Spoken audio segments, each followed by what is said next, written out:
Incredible and real story. Enjoy. Life has a way of teaching the most powerful lessons when we least expect them.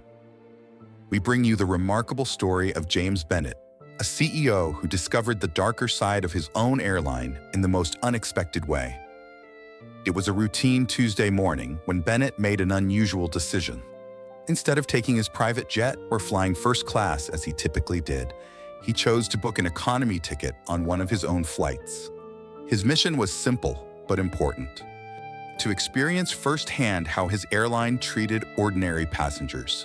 Dressed in casual clothes, worn jeans, a plain t-shirt, and scuffed shoes, Bennett blended perfectly into the crowd. No one would have guessed that this unassuming man owned the very plane they were about to board. As he made his way through check-in and security, he noticed the subtle changes in how people treated him. The dismissive glances, the curt responses, the barely concealed disdain. But nothing could have prepared him for what happened once he boarded Flight 437. From the moment he stepped onto the aircraft, Bennett became invisible, or worse, a target. The flight attendants' welcoming smiles vanished when they reached his seat. Their professional courtesy melted away, replaced by cold indifference and barely disguised contempt.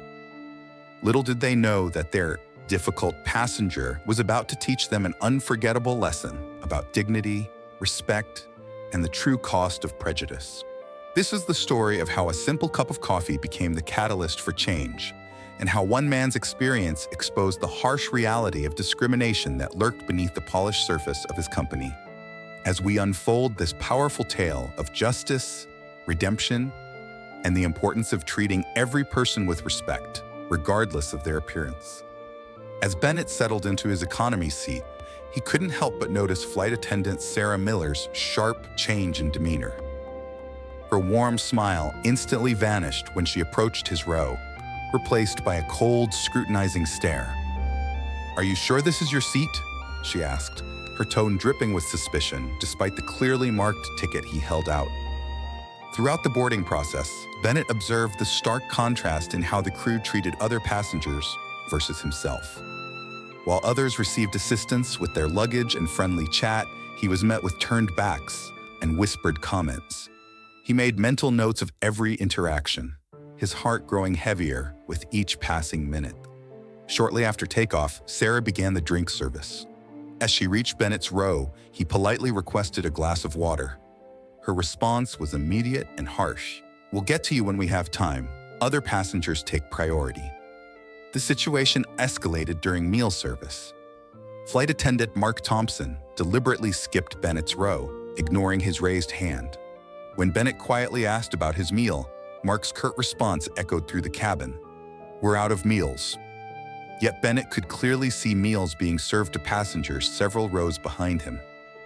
The breaking point came when Sarah returned with a fresh coffee service.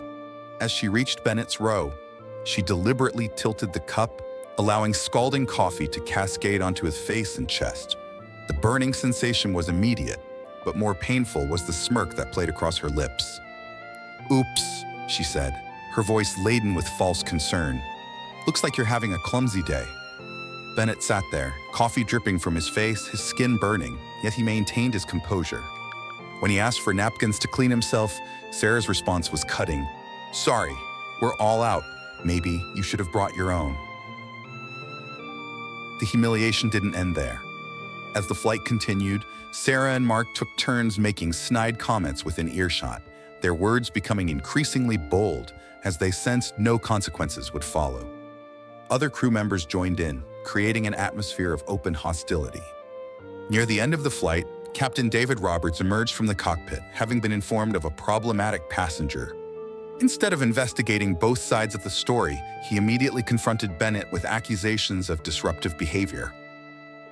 "Sir, we've received multiple complaints about your conduct," the captain declared, though Bennett had barely spoken above a whisper throughout the flight. What happened next was beyond anything Bennett could have anticipated. Without warning or justification, Captain Roberts and Mark physically restrained him, producing handcuffs and forcing him to lie face down on the cabin floor. "Since you can't follow basic instructions," Mark sneered, "you'll stay right here until we land." For the remainder of the flight, Bennett endured the ultimate humiliation, bound and forced to lie on the floor while passengers stepped around him. The crew's satisfaction was palpable as they took turns checking on him, each visit accompanied by a subtle kick or shove.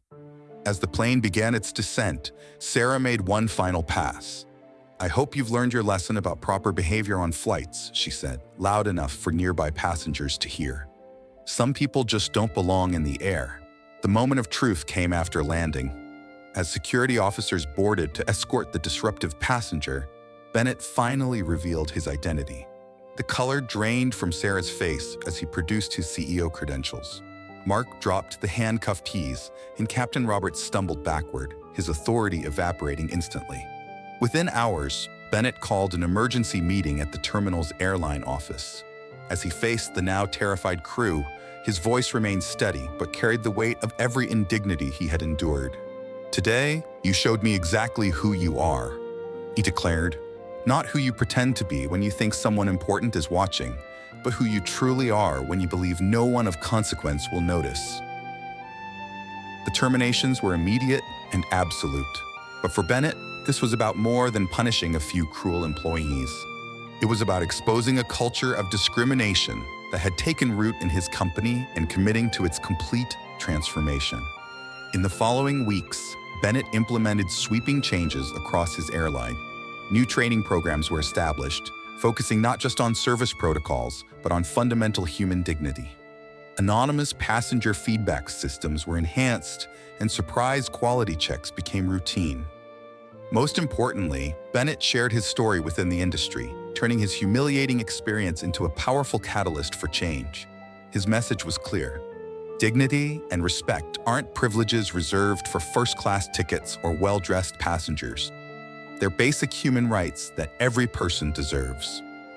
Years later, Bennett's experience on Flight 437 became a pivotal moment in aviation history. His airline transformed into an industry leader for inclusive service, where every passenger, regardless of appearance or ticket class, receives equal respect and dignity. Sarah, Mark, and Captain Roberts' story serves as a cautionary tale in every new employee training session. Their actions remind staff that character isn't measured by how you treat those you think are important, but by how you treat everyone who crosses your path. Bennett still occasionally flies economy on his airlines, though now he observes something different. Genuine smiles, equal treatment, and the kind of service that makes every passenger feel valued. His painful experience sparked a revolution in airline hospitality, proving that sometimes the most powerful changes come from unexpected moments of adversity. This story reminds us that true character is revealed not in our finest moments, but in how we treat others when we think no one is watching. Has this story touched you? We're on a mission to reach 1,000 subscribers who believe in the power of these real-life lessons. Like this video if you think everyone deserves respect, share it with someone who needs to hear this message, and tell us in the comments. What would you have done in Bennett's position? Your voice matters in this conversation about dignity and respect.